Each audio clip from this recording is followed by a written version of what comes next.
IBA grads, gateway to your desired future. अस्सलाम वालेकुम students, उम्मीद है कि आप लोग खैरियत से होंगे। आज की इस वीडियो बनाने का मकसद ये है कि आपको एनईडी की फिजिक्स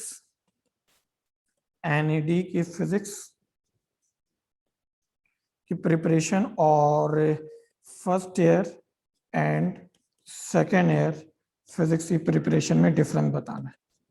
एक चीज तो आप जहन में रखना है बहुत अच्छे तरीके से कि एनईडी की जो फिजिक्स है ना, वो सिन बोर्ड से रिलेटेड है।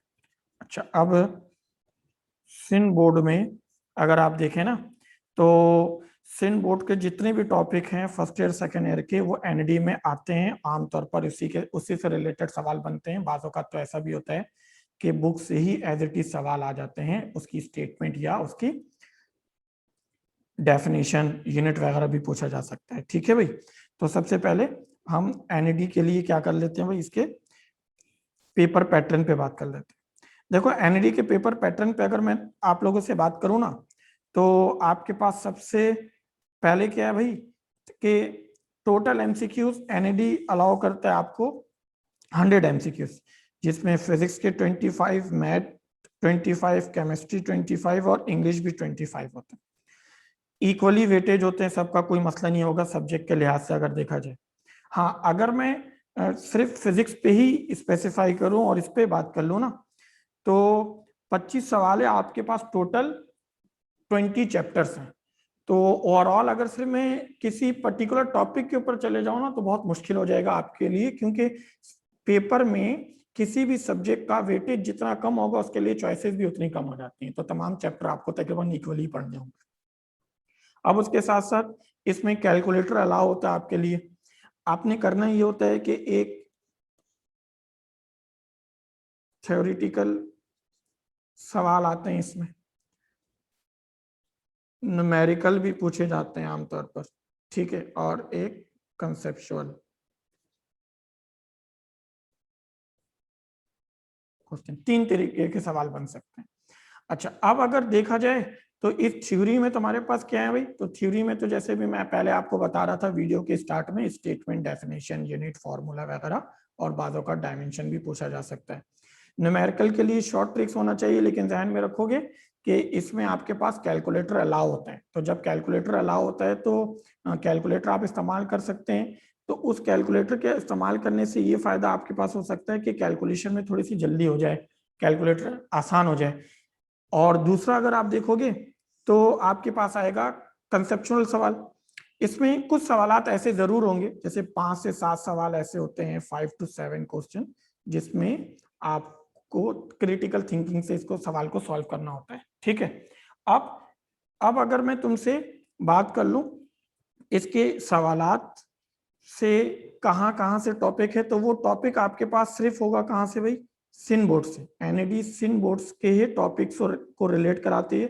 सिन बोर्ड के तमाम टॉपिक आपके लिए इंपॉर्टेंट है। जैसे कि मैं इससे पहले भी कह रहा था कि देखो, सवाल का वेटेज जितना कम होगा आपके पास चॉइसेस कम हो जाएंगे।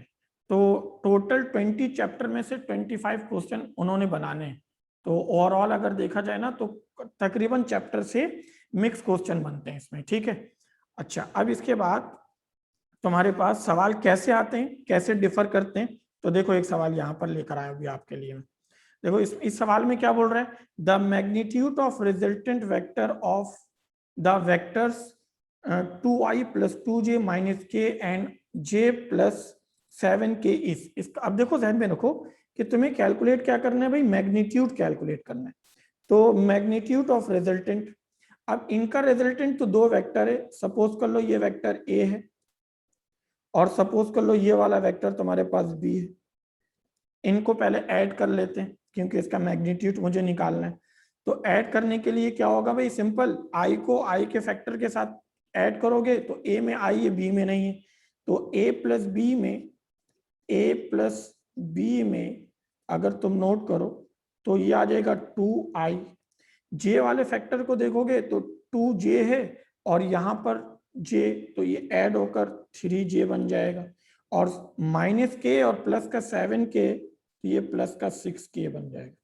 अब इसका अगर मैं मैग्नीट्यूड निकालू ना तुम्हारे लिए, तो मैग्नीट्यूड के लिए क्या होता है भाई, एक्स का स्क्वायर प्लस वाई का स्क्वायर और प्लस जेड का स्क्वायर, तो इसमें अगर तुम नोटिस करोगे तो तुम्हारे लिए 2 का स्क्वायर बन जाएगा, फिर ये 3 का स्क्वायर बन जाएगा और फिर ये 6 का स्क्वायर बन जाएगा। इसको सॉल्व करोगे तो ये 4 प्लस 9 और प्लस 36, तो ये रूट के अंदर 49 और ये बाहर 7, तो तुम्हारे पास सही जवाब आ जाएगा 7। ठीक है, तो इस किस्म के सवाल आते हैं आपके पास जिसमें मैग्नीट्यूड की कैलकुलेशन आ सकती है वेक्टर में। वेक्टर के एडिशन के लिए एक एग्जाम्पल था, इसके लिए इसी के साथ साथ वेक्टर का डॉट और क्रॉस प्रोडक्ट भी होता है। अब इसके बाद अगला सवाल देखोगे, देखो अगला सवाल हमारे पास कुछ इस तरह से है कि a radio station broadcast a frequency of 2000 kilohertz having a wavelength. अच्छा, तुम्हें वेवलेंथ निकालना है। अच्छा, वेवलेंथ के लिए अगर तुम देखो तो तुम्हें लैम्डा कैलकुलेट करना होगा मेरा बेटा, और लैम्डा के लिए तुम्हारे पास क्या होता है, तो स्पीड के लिए फॉर्मूला क्या, वैल्यू क्या होती है, 3 इंटू 10⁸ मीटर पर सेकेंड। ठीक है, EM वेव होगा इसमें, तो v is equal to f into lambda आपका पढ़ा हुआ है, इसको c is equal to f into lambda पढ़ा जा सकता है। लैम्डा को मैं सेपरेट करूं तो c ओवर f आ जाएगा। अब अगर तुम नोटिस करो ना इसको, तो यहाँ पर लैम्डा सेपरेट हो गया, ये 3 इंटू 10⁸ मेरा बेटा 8 है, डिवाइडेड बाई ये 2000 किलो हर्ट्स के लिए 30 और लगा लो तो हर्ट्स में ये कन्वर्ट हो गया। अच्छा, अब नोट करो तो ऊपर 3 इंटू 10⁸ बेटा 8 है, नीचे 2 इंटू 10⁶ लिखा जा सकता है, ये कैंसिल आउट हो जाएगा, तो यहाँ पे हो जाएगा 300, तो ऊपर 300 और नीचे 2 है, इसको जब सॉल्व करोगे बेटा तो आंसर तुम्हारे पास आ जाएगा 150, तो तुम्हारे पास सही जवाब जो है वो 150 मीटर आ जाएगा। ठीक है, तो चीजों को अच्छी तरह ऐसे याद रखना है, कोई रॉकेट साइंस नहीं आता एग्जाम में। बहुत अच्छे तरीके से आपने अगर इंटर का कोर्स पढ़ा हुआ है और एप्टीट्यूड की तैयारी बहुत अच्छे तरीके से आपने की है उसके शॉर्ट ट्रिक के साथ, और चीजें आपको याद हो